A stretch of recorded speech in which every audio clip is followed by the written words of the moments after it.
Hey guys, good to be here for this week's lab update. On the session side, we have been continuing our focus on onboarding, disappearing messages, and closed groups. So we're through on Android. We're kind of getting closer to code review for chunk one, QA/code review of chunk one of closed groups. We're basically just writing unit tests now.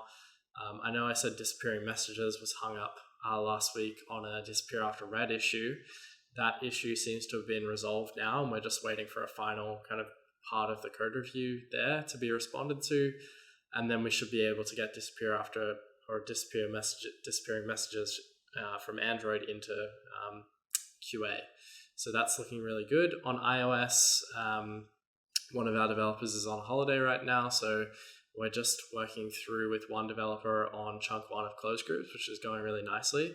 The good thing about iOS is it's slightly ahead on the disappearing messages side, with disappearing messages having already gone through QA. So that's ready to release on iOS. We're just waiting for the other platforms to kind of catch up.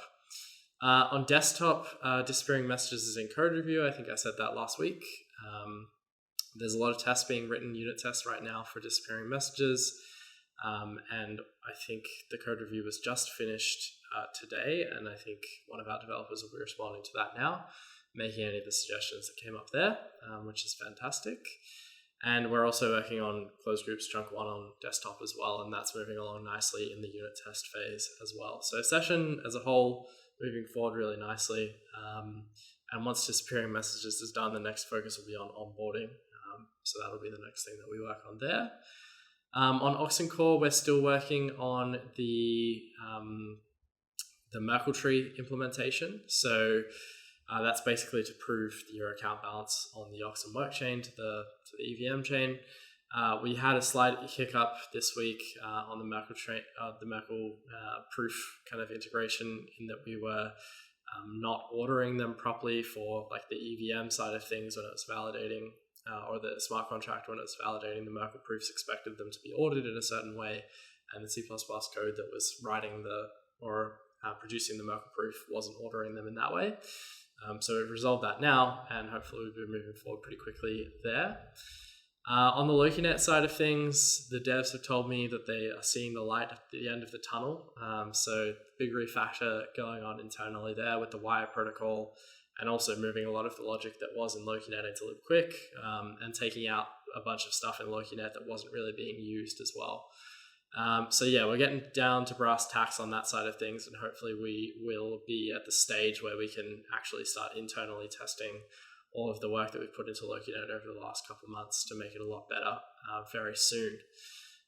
There's also some stuff on libsession, more functionality being moved into libsession, especially to do with protobufs, which are kind of these message encoding that we use for session, and a bunch of other miscellaneous tasks here and there. Quite a few community PRs that have come through as well, which is fantastic on the session desktop side of things.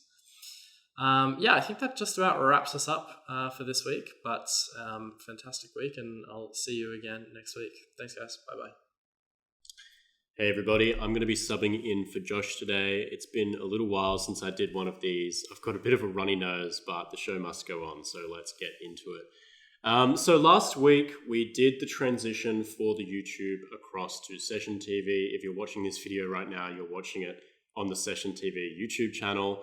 So the reason that we did that is because, as you all know, we're going to be condensing down our brands to be a lot more focused on Session, including the relaunch or rebrand or whatever you want to call it for Oxen over to Session Token. And so with that in mind, it didn't really make sense to have the Oxen channel anymore. And so this is sort of the beginning of the transition for YouTube. So you'll be able to find all of the content relating to both messaging app as well as the crypto all in one place again, which will be really good and help make sure that we can keep growing out our YouTube channel. We've also got the first designs in for the new Session Token website. Now this is just the landing page. So it's still relatively early days, but we're in that feedback and iteration process now for the new website, which is really exciting. And I'm really loving the way that it looks. Actually, I think it's going to be a nice upgrade on the way that the Oxen website looks at the moment. And I think we're going to be able to do a much better job of funneling people down into actually getting involved with the token, running nodes, looking into Session, that kind of thing with the new website and the way it's looking. I've been playing around with some of the copy on that landing page myself, going back and forth with Josh and Cam and figuring out exactly what we want to be saying, what that core messaging is going to be. And this week we're going to start building out into those side pages as well, and figuring out what the copy will be, what the messaging will be, where we're going to be sending people, what that journey is going to be through the website. I've also been writing some of the blogs and articles that are going to be launching when the website goes up. That'll just to bolster up the SEO a little bit, because otherwise, you just won't. It'll be harder to find the answers that you're looking for when people are wondering what's going on with this new session token thing. Making sure that we're ranking for the keywords that we want, and that when people come looking for us, they actually find us. The other thing that we've been doing, so with Q4 coming along, we've started up a whole new Mastodon strategy, and that's going really well. So we had one post in particular, which was kind of railing on Twitter or X, which obviously played really well with the Mastodon crowd and performed really brilliantly. I think it's probably the best performing piece of content that we've ever had on Mastodon since we signed up however many years ago.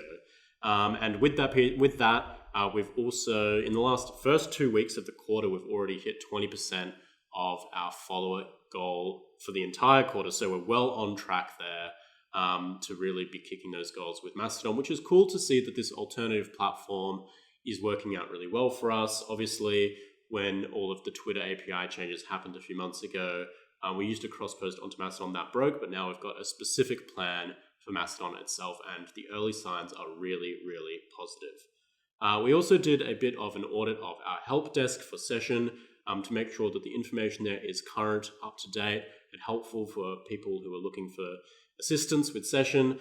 We made just a few changes. Some things have changed in the app over the last year or two, and so we just had to update some screenshots, update some copy to make sure that it was current. And last but not least, we've been running into some barriers with the Session newsletter. You've probably heard a little bit about the Session newsletter over the last month or so. So we have the design, we have the copy all fleshed out and ready to go, but we've run into some issues with dark mode in email clients. Now, because Session is, I suppose, naturally dark mode, when it inverts the colors, it creates this horrible, really harsh, bright white effect. We're currently looking into how exactly we're going to fix that. We might have to do some redesigning to figure it out and make sure we're leveraging that really big email subscriber list that we have for Session, which I think is over 20,000 people. So we definitely want to be making use of it, but we've got to iron out the content and make sure that it's looking the best that it can look before we start sending it out. So that's everything for this week. Hopefully Josh will be back next week, but I'll see you guys soon, I'm sure. Have a good one.